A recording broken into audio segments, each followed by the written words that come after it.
Me siento muy contento con esta reunión, que espero sea de gran beneficio para todos nosotros. Gracias a los hermanos organizadores de este evento por haber pensado en mí para llevar estas pláticas. Recuerden el tema general. El tema general es el ciclo vital del matrimonio. Y decíamos que el matrimonio es como un viaje que tiene un inicio y que tiene un fin, pero que de principio a fin, en ese viaje, vamos pasando por etapas.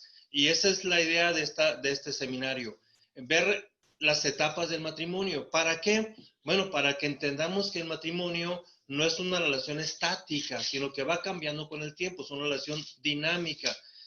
Segundo, que entendamos en qué etapa estamos, cuáles son las etapas que ya pasé, en cuál estoy y qué etapa me espera, para que de esta manera podamos ubicarnos y que nuestro matrimonio pues sea lo más benéfico posible.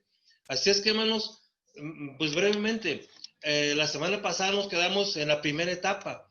Decíamos, voy a recordar muy brevemente, que la primera etapa, que es la etapa previa al matrimonio, no forma parte del matrimonio, pero es la etapa previa y es muy importante.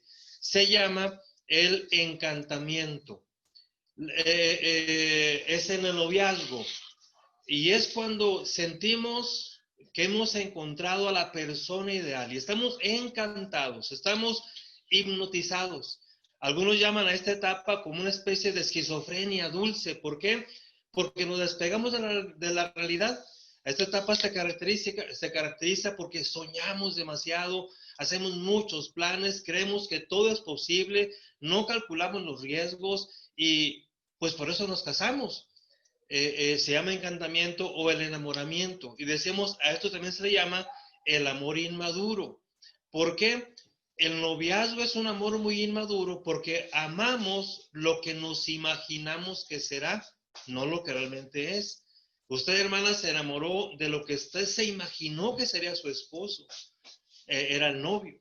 Y el hermano pues se enamoró de lo que se imaginó que sería su esposa. Entonces, por eso nos casamos. Realmente esa fue la realidad. Y entonces al casarnos, al firmar el acta de matrimonio, ahí, aunque usted no lo crea, hay un cambio radical. Y entramos a la primera etapa. Y lamentablemente, bueno, no lamentablemente, así es. La primera etapa es el desencanto. Así inicia el matrimonio, con un desencanto. Se nos caen los castillos, se nos caen los sueños y entramos a la etapa del desencanto. Decía la semana pasada, para algunos matrimonios el desencanto es muy suavecito, no les duele mucho. Hay un desencanto, pero no les duele mucho porque es muy suavecito. Pero para otros el desencanto, hermanos, va a ser traumático porque es el despertar a una realidad que ellos nunca esperaban. Entonces dependerá de qué tanto soñamos y también dependerá de lo que encontremos ya en el matrimonio. Y decíamos, es pasar del amor inmaduro al amor maduro. ¿Qué es esto? El amor inmaduro dice, te amo por lo que me imagino que viviremos. Te amo por lo que me imagino que tú serás. El amor maduro dice, te amo a pesar de que no eres como yo te imaginé. Te amo a pesar de que las cosas no son como las soñamos. Y a pesar de eso, decido amarte. Ese es el amor maduro. Entonces, en el desencanto, muchas veces, hermanos, comienza en el mismo día de la boda. El mismo día de la boda ya hay desencuentros, ya hay pleitos, ya hay discusiones que tú no esperabas que tu boda fuese así. Y el mero día de la boda, muchos novios se encuentran en el desencanto. Y hay novios que están pensando si mejor no paramos esto. Estamos a tiempo de parar esto que ya no está empezando bien. Están ya en el desencanto. Yo no sé si a usted le ha pasado que alguna vez ha visto, pues visitando a los conocidos, la foto de la boda, donde están los dos novios. Y a veces ahí en esa foto de la boda ya se nota que uno de los dos está medio desencantado. Ya no se le ve muy feliz, ya se le ve la cara de cansado a ella o a él, la cara como de enojado. Dice uno, pues esta como es la foto de la boda. Pues sí, porque ahí a veces ya está el desencanto. Ya hubo pleitos, ya hubo desencuentros, ya hubo desilusiones y estamos entrando al desencanto. Discutimos bueno, a veces el día de la boda, por cualquier cosa, andamos muy estresados. Entramos ya al desencanto. Así es el matrimonio, es la primera etapa. Y ya casados, empezamos a entrar en un desencanto. Las cosas parece que no son como yo las esperaba. A veces descubrimos cosas que no nos gustan. Ya las sabíamos, pero entre comillas empezamos a descubrir. Descubrimos que uno de los dos es muy llorón y que todo lo quiere resolver llorando. Cuando éramos novios, hasta nos sabía rico cuando ella lloraba. Empezamos a platicar, ella empieza a llorar, no sabe dialogar, la novia empieza a llorar y el novio se conmueve. Y cuando ve llorar a la novia, se conmueve y dice, mira, que las lagrimitas, a ver, son perlitas, ¿verdad? Que van al mar y las quiere recoger. Pues es que eran novios. Ahora que son esposos, ella empieza a llorar y dice, ya va a empezar esta mujer. Ya no son lágrimas, ya no son perlas que caen al mar, no, ahora son lágrimas de cocodrilo, porque ya me empiezan a impacientar. Estamos en el desencanto. Ahora descubres que él es muy enojón o ella es muy enojona. Antes decías, es que mi novia tiene carácter. Ahora dices, es muy enojón. Ahora te das cuenta que él no habla mucho y te empieza a incomodar. Que cuando tenemos que hablar, él no quiere hablar, es muy serio. Pero tú ya lo sabías cuando eran novios, pero no te incomodaba y ahora sí ya te empieza a incomodar. Quieres hablar y eres muy serio, o es muy mandón, o ella es muy mandona. En fin, empezamos a entrar a un desencanto donde hay cosas que ya me empiezan a molestar, cosas que quizá antes no me molestaban. Te sientes, a medida que pasa el desencanto, el desenamoramiento, te sientes defraudado. Dices, a mí me engañaron, es que ella no era así o él no era así, te sientes defraudado, te sientes frustrado, te sientes enojado contigo mismo. A veces incluso, miren, esta etapa del desencanto se complica mucho para los cristianos porque uno dice, hasta se puede enojar con Dios. Uno dice, ¿en qué me equivoqué?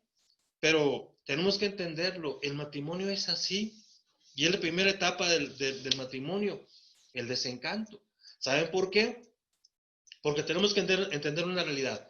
El matrimonio no es solamente la unión de dos personas. Miren, cuando uno se va a casar y como parte del encantamiento, del enamoramiento, uno dice, yo no me voy a casar con el suegro ni con la suegra, yo me caso con él, nada más con él. Error. El matrimonio no es la unión de dos, nada más de dos personas.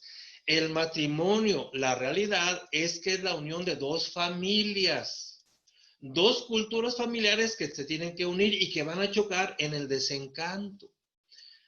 De novio tú dijiste, me caso con ella, a mí no me importa cómo es el suegro. Pues sorpresa, al casarte, te llevas al suegro a la casa, porque el suegro se va en la cabeza de la que es tu esposa, sus hábitos, sus costumbres, su manera de hablar, y entonces descubres que hay cosas que no te gustan, porque son dos encuentros de dos familias, esa es la realidad, es un choque de dos culturas familiares, y entonces te empieza a molestar mucho, dices, pues ahora me acosa demasiado, no deja los calcetines en el suelo, y tú estás impuesto a dejar calcetines en el suelo. Entras al baño y ¿quién dejó la ropa ahí colgada en las llaves de la regadera? Y te molesta. Descubres cosas que tú no pensabas que tu novio o tu novia iba a hacer. Es que en el noviazgo era un príncipe azul y tú jamás te imaginaste que ese príncipe azul tenía la costumbre de dejar su ropa interior colgada en las llaves de la regadera y eso te empieza a decepcionar. Era tu princesa, pues sí, cuando eran novios, nunca la viste despierta, nunca viste cómo despertaba, siempre la viste bien maquillada, llegaba hasta la casa muy bonita, sí, pero ahora te despiertas y la ves en la cama, recién dormida y dices, no puede ser que esa sea mi princesa, ¿cómo es posible que ronque? El príncipe azul con, pues así, residuos de la baba donde estuvo dormido. Entonces empieza un desencanto y cosas que te empiezan realmente a molestar. Vuelvo a repetir, a veces descubrimos cosas que van a doler mucho y el desencanto va a ser muy, muy fuerte. Ahora descubres que hay un lenguaje que tú no conocías en el que ahora es tu esposa o tu esposo. ahora por fin, por primera vez te llamó flojo. Dices, pero ¿por qué me habla así? Ahora, pues no hay ni cómo discutir. Y en ese desencanto comienzan los desencuentros, los pleitos, y ahora aquel novio que nunca te decía nada, ahora te regaña, te contesta. Y si es muy bíblico, hasta te va a contestar con la Biblia. Aléjate de mí, Satanás, que me eres tropiezo, ¿verdad? Y entonces dice, pero ¿por qué me dice eso? Pues porque es el desencanto se caracteriza por eso. Y te preguntas, ¿por qué me casé? Como decía la vez pasada, tú puedes llegar a preguntarte, no me haber equivocado. Por cualquier cosa peleamos.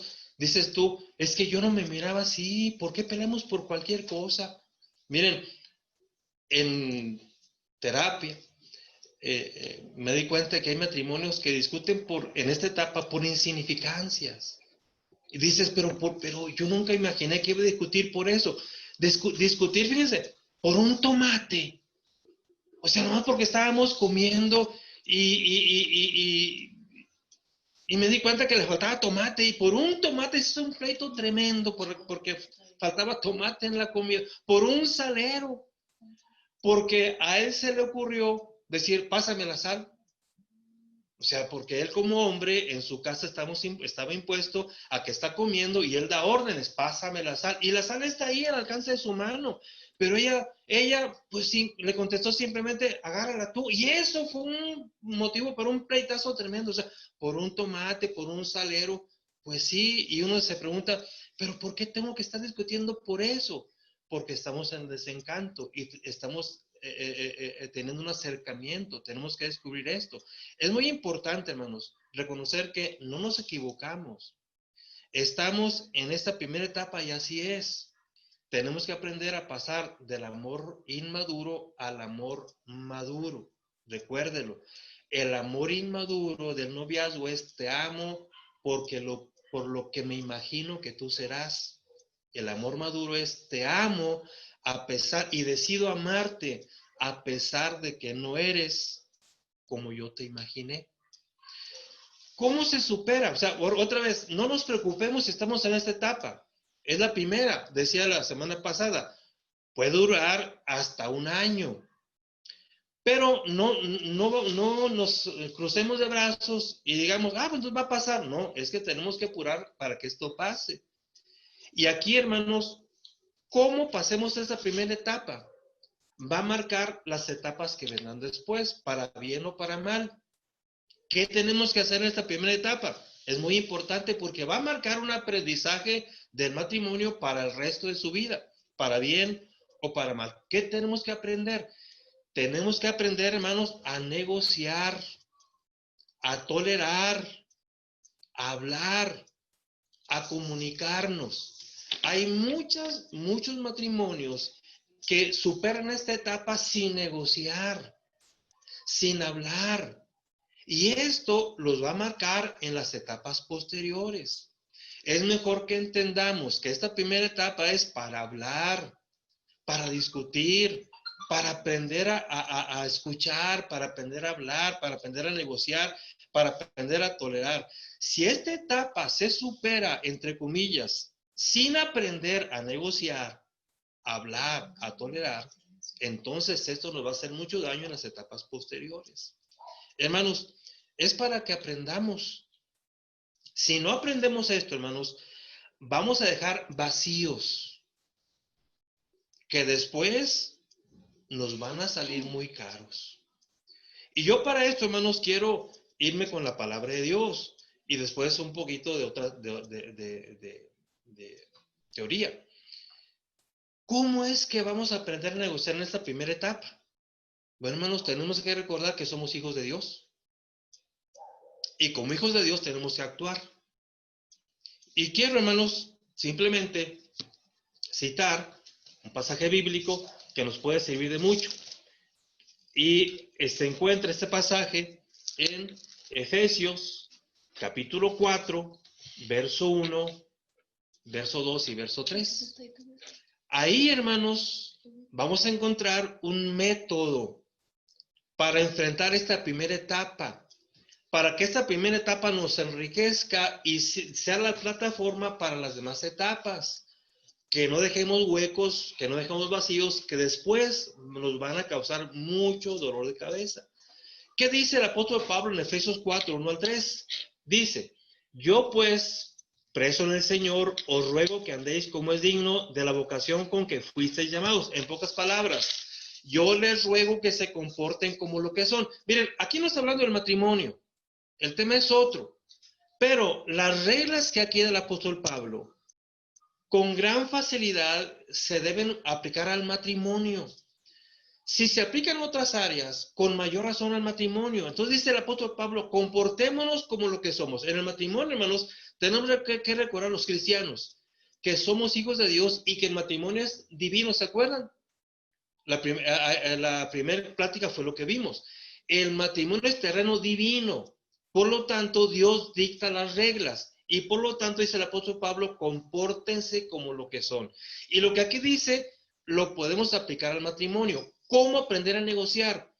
¿Cómo salvar esta primera etapa del desencanto? Los pleitos, las incomodidades, ya no me gusta, estoy harto, ya me tiene harta tanta discusión, no nos ponemos de acuerdo. ¿Cómo? Dice aquí, compórtese como lo que son, como cristianos, hijos de Dios. Y luego, ¿qué dice? Dice, con toda humildad, con mansedumbre, soportándonos con paciencia unos a los otros, en amor. Cuatro características, cuatro virtudes que tenemos que aprender a vivirlas en el matrimonio.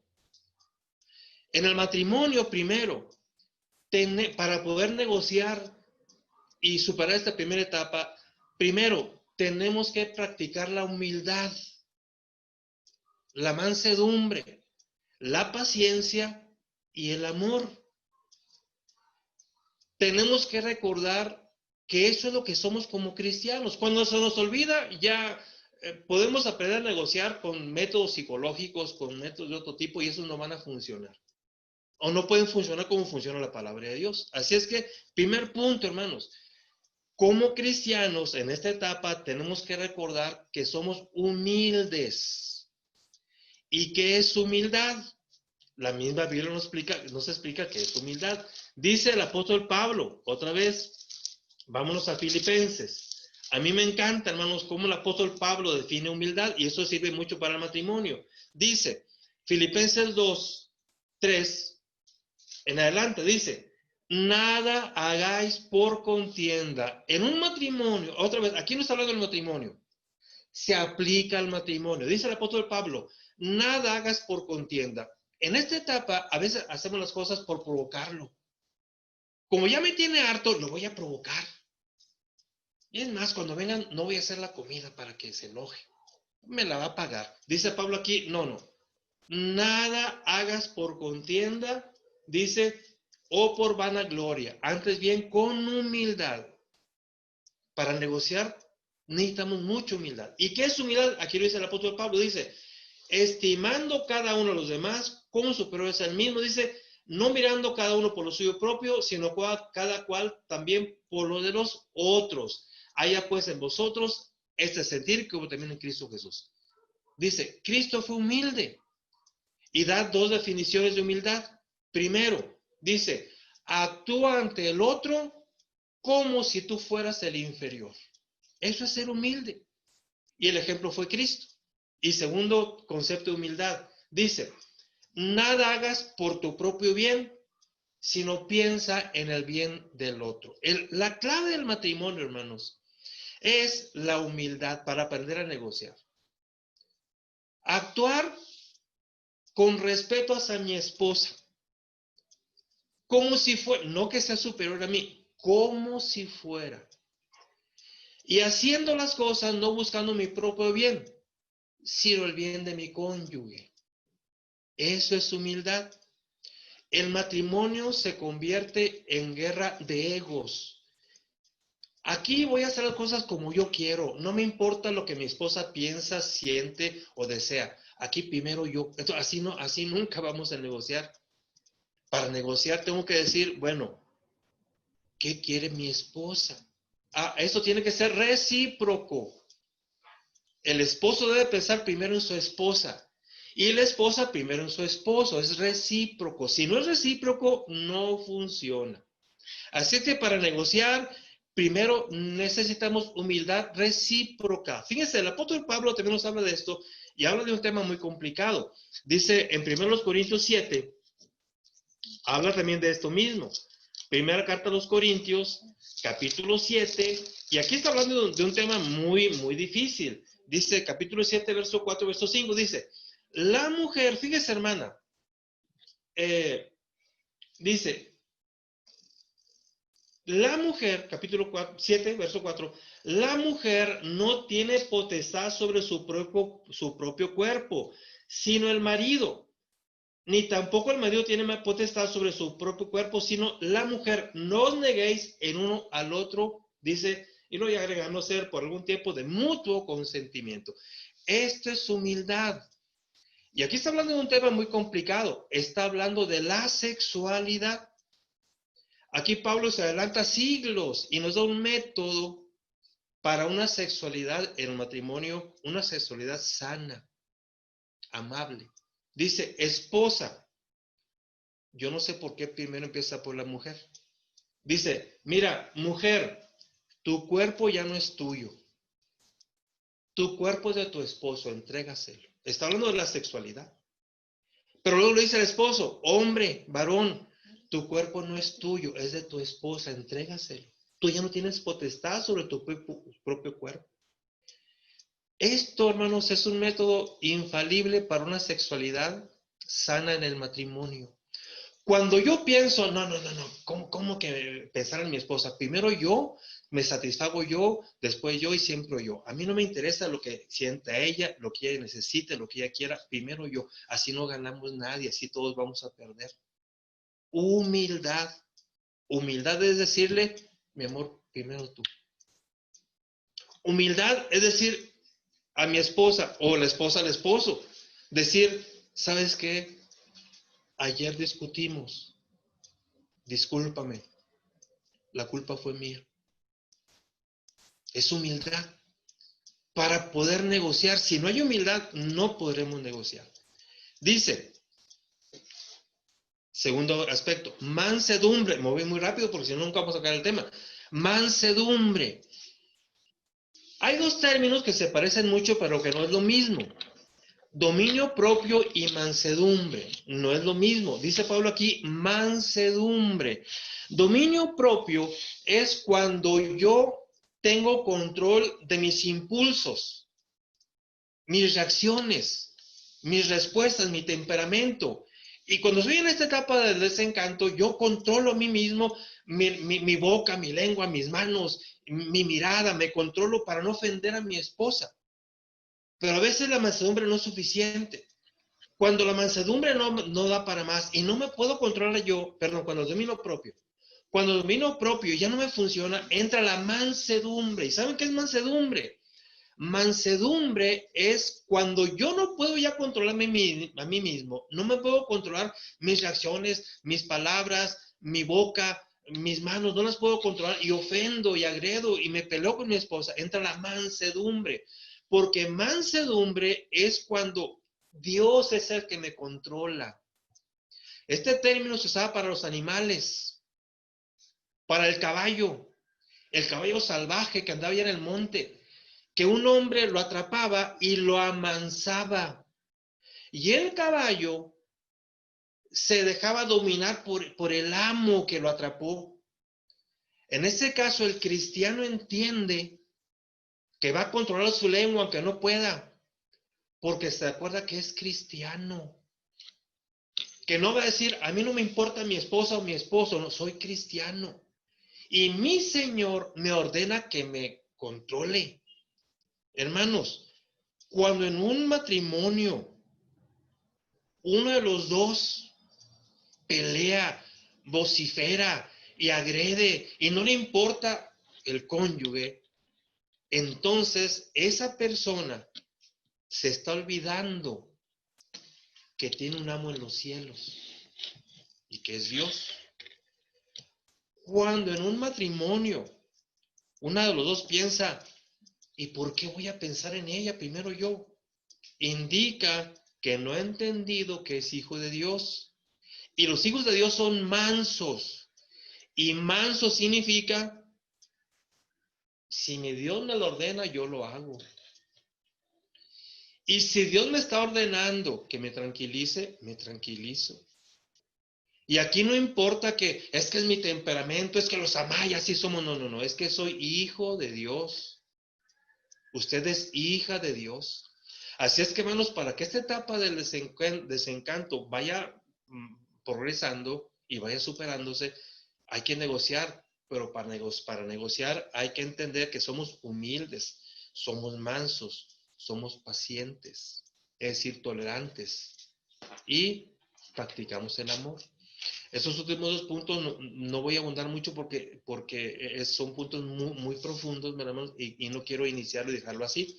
Pero, resumiendo, dice el apóstol Pablo, tenemos que recordar quiénes somos y actuar dignamente como lo que somos. Un esposo cristiano sabe negociar con su esposa, la escucha, la atiende, aprende a pensar en ella más que en sí mismo. Pero una esposa cristiana es lo mismo. Una esposa cristiana aprende a controlarse, aprende a no contestar de manera grosera. Hermanos, vamos a hablar como es. Cuando estamos en esta etapa, hay muchos matrimonios cristianos que se olvidan de lo que son. Cambian lenguaje y se dicen maldiciones y hablan como un mundano, como alguien que no tiene temor de Dios. Hay violencia, hermanos. Hay matrimonios cristianos donde el hermano golpea a la hermana. ¿Cómo es posible eso? Entonces, no estamos actuando como hijos de Dios. Entonces, hermanos, humildad, mansedumbre, paciencia y amor para poder negociar en esta etapa del desencuentro. Ahora, ¿qué es negociar? Vamos ahora, ¿qué es negociar? Negociar es la acción que hay entre dos personas para hablar, para comunicarnos en un problema y llegar a un acuerdo en tal manera que los dos nos veamos mutuamente satisfechos. Es decir, tenemos un problema, vamos a negociarlo. Y negociar es buscar una solución en la cual los dos nos sintamos lo mejor posible satisfechos. Habrá situaciones en las cuales no vamos a hacer al 100%, sin embargo, sí, lo mejor posible satisfechos. Por eso tenemos que ser humildes. Y la comunicación aquí va a ser importantísima. Y voy a dar algunos datos para la comunicación en el matrimonio.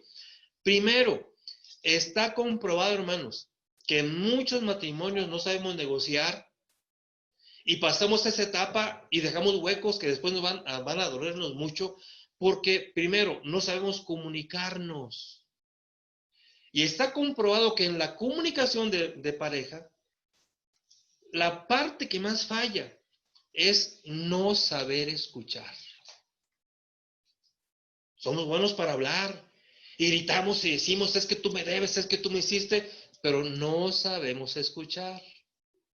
Ahí fallamos mucho, no escuchamos. Entonces, para negociar, hermanos, hable menos y escuche más. Si usted es de los que habla mucho y escucha menos, así no va a negociar. Hermana, entiéndalo, hermano, entiéndalo. Para negociar, hable menos, escuche más. Dice Santiago que debemos ser tardos para hablar y prontos para oír. Yo le pregunto, hermano, ¿cuándo fue la última vez que usted guardó silencio para escuchar? Miren, una cosa es que nos quedemos callados, como muchos hermanos nos quedamos callados, y otra cosa es que estemos escuchando, eso es muy diferente. Miren, siempre lo digo porque es la realidad. En consulta, la queja más recurrente de las mujeres en consulta psicológica, de terapia de matrimonio, ¿saben cuál es? La queja más recurrente de las mujeres es que este hombre no habla, se queda callado, sí, pero eso no significa que esté escuchando. Escuchar es algo más que quedarse callado. Miren, escuchar es poner atención y se trata, apúntelo, Escucho para comprender, no para contestar. Cuando usted escucha para contestar, ya no escuchó. Porque la otra persona, el esposo o la esposa, comienza a hablar y usted lo escucha, pero para contestar y ya está elaborando la respuesta. Y por estar elaborando la respuesta, usted ya no comprendió. ¿Sabe qué, hermanos? Para negociar, usted escuche para comprender, no para contestar. Es más, yo me atrevo a decirle, mire, por favor, hasta cierre la Biblia y hágala a un lado. Porque a veces cuando estamos discutiendo como esposos, él está escuchando a la esposa y ya le está elaborando la respuesta hasta con la Biblia. No, espérese. Escuche para comprender, no para contestar. Después usted dará la respuesta. Así es que el primer punto es, escuche para comprender, no para contestar. Segundo, para negociar hay que dar respuestas, no reacciones. Muchos en esta etapa y en el matrimonio, cuando hay algún problema, una desavenencia, reaccionamos, pero no damos respuestas. Nuestro matrimonio requiere respuestas, no reacciones. La reacción, esa acción, a veces involuntaria, intempestiva, pero que no implica una respuesta. A ver, mi amor, mira, ven, vamos a hablar, mira, el dinero, dinero, y usted cierra la puerta y se va. Esa fue una reacción, no fue una respuesta. La respuesta implica que me siento a meditar qué te voy a decir, no simplemente voy a reaccionar. Créalo, muchos matrimonios tienen problemas porque se llenan de puras reacciones sin ninguna respuesta. Fíjese en la vida de Jesús. Jesús daba respuestas, no reacciones. ¿Cuántas veces los fariseos se acercaron con Jesús para tentarlo, para provocarlo, y Jesús nunca reaccionó? Dio respuestas, ¿verdad? Lo dejo de tarea. Chequenlo. Entonces, para negociar, entonces escuche para comprender, no para contestar. Dé respuestas, no reacciones. Para poder negociar y una buena comunicación, no adivine, hermano, hermana, no adivine. La adivinación causa mucho daño a la comunicación y a la negociación. La adivinación es un vicio en la comunicación y en la negociación. ¿En qué consiste esta adivinación? Consiste en que la contraparte apenas va a hablar y usted ya adivinó. La esposa apenas va a decir, oye, mi amor, fíjate que el dinero, y usted, ya sé para dónde vas, ¿quieres más? No, espérese, no adivine, escuche. Y usted también, hermana, no adivine, deje que se hable. En la iglesia a veces pasa eso. A veces el hermano predicador va a iniciar su sermón y dice, hermanos, abran su Biblia en Juan 3 y dice, usted ya se queda a hablar, ya se duerme en el sermón. No, espérese, no adivine, escuche lo que el hermano va a decir en ese sermón. En el matrimonio pasa lo mismo. No adivine, no interprete, hermanos. No interprete. No diga, ya sé para dónde va. Me está diciendo esto porque me va a pedir esto. No, no interprete. Permita, primero escuche y después de una respuesta. No interprete. Acérquese. Está comprobado que para una buena comunicación, un buen diálogo, es mejor estar cerca uno del otro. Si vamos a hablar, no se ponga usted en el extremo de la mesa y usted en el otro.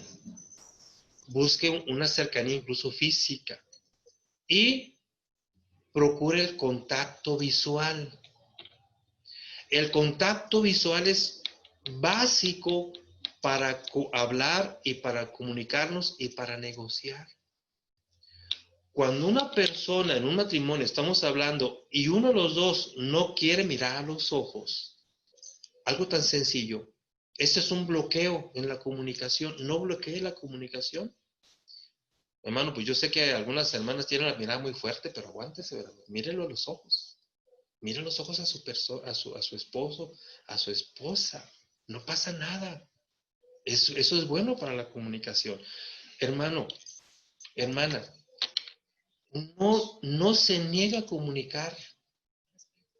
No mate su matrimonio. Cuando su esposa quiere hablar con usted, no le niegue la mirada. Cuando usted se la niega, usted está matando su matrimonio. Usted está diciendo, no quiero hablar, no quiero negociar. Entonces, negociar, hermanos, vamos a hablar porque tenemos un problema, un detalle, y vamos a llegar a una solución que nos beneficie a los dos. Pero para eso, para negociar, tenemos que hablar con la comunicación como hemos visto y con la palabra de Dios como hemos visto, con humildad, con mansedumbre, con paciencia, con amor. ¿Qué tan difícil va a ser esta primera etapa? Lo voy a repetir, depende de qué tanto nos encantamos, o que quede claro, hay algunos matrimonios que el desencanto es muy suavecito, van a poder hablar, van a poder comunicarse, porque los problemas, la discusión no son tan frecuentes o no son tan profundas. Otros van a ser temas muy difíciles que van a tener que aprender a negociar, pero en serio, mucha negociación. ¿Qué pasa? Pasa que a veces se nos empalma con la siguiente etapa del matrimonio. La primera etapa fue el desencanto. La segunda etapa, hermanos, se titula o se le llama la lucha por el poder. A veces se nos empalman las dos etapas y eso nos complica mucho la situación. Miren, aquí también lo importante es discernir como pareja, a ver, esto es desencanto y esto es lucha por el poder. Es como un médico. Usted llega con el médico y trae varios síntomas, trae garganta irritada y trae infección al estómago. Bueno, el médico le va a decir, mira, ¿sabes qué? Este medicamento es para la garganta y este es para el estómago. Aquí es lo mismo, vamos a separar. En la vida real se nos revuelven las dos cosas. La siguiente etapa es la lucha por el poder. ¿En qué consiste eso? Consiste en que la pregunta es, bueno, ¿y quién va a decidir? Y empieza a estirar el foco.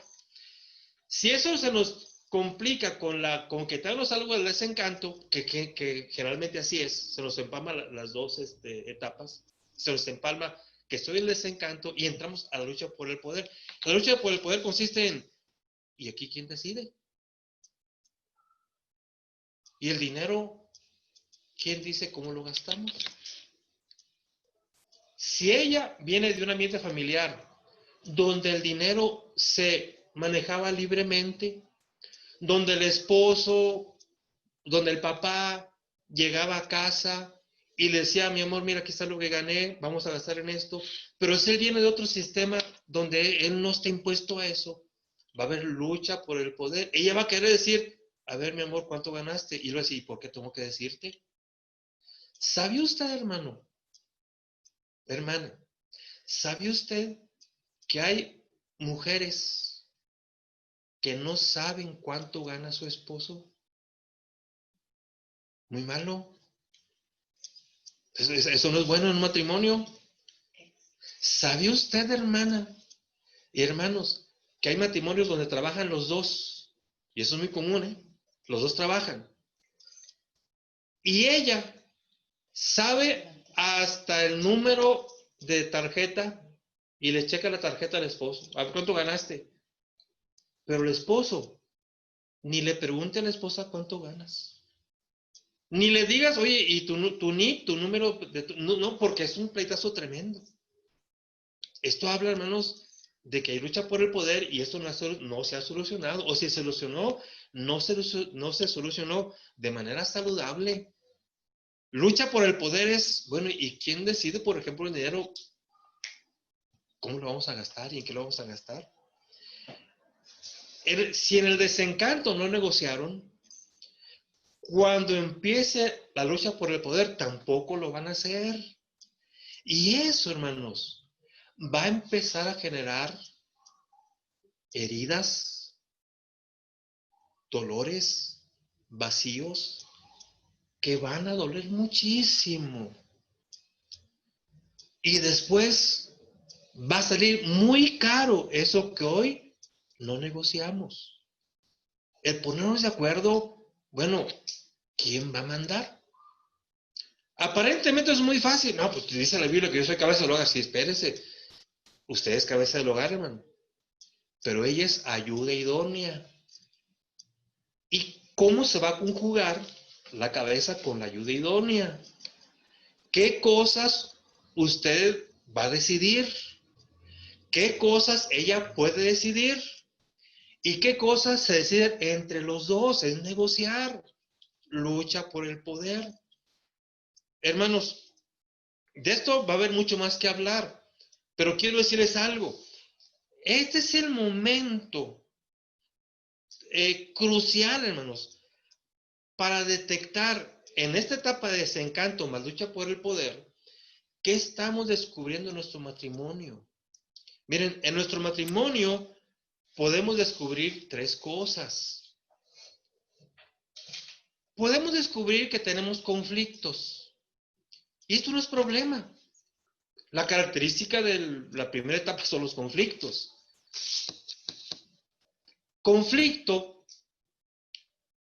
eso no implica que el matrimonio se acabó. No. Conflicto es cuando dos personas tienen puntos de vista diferentes y tienen que negociar. Es un conflicto. Yo pienso, a mí me gusta el color rojo, a mí el azul. A ver, vamos a ponernos de acuerdo. Es un conflicto. Cuando hay dos posturas opuestas y que hay que conciliar.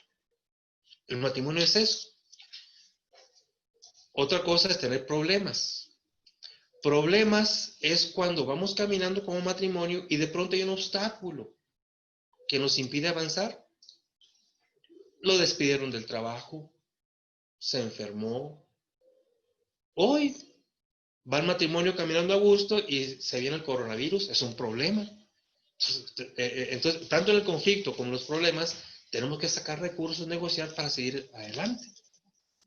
Pero es muy diferente, hermano, cuando descubrimos que tenemos conflictos que hay que negociar, problemas que tenemos que superar, sacando los recursos emocionales y lo que hemos visto, espirituales que hemos visto, pero cosa muy diferente, hermanos, cuando descubrimos que en mi matrimonio hay una patología.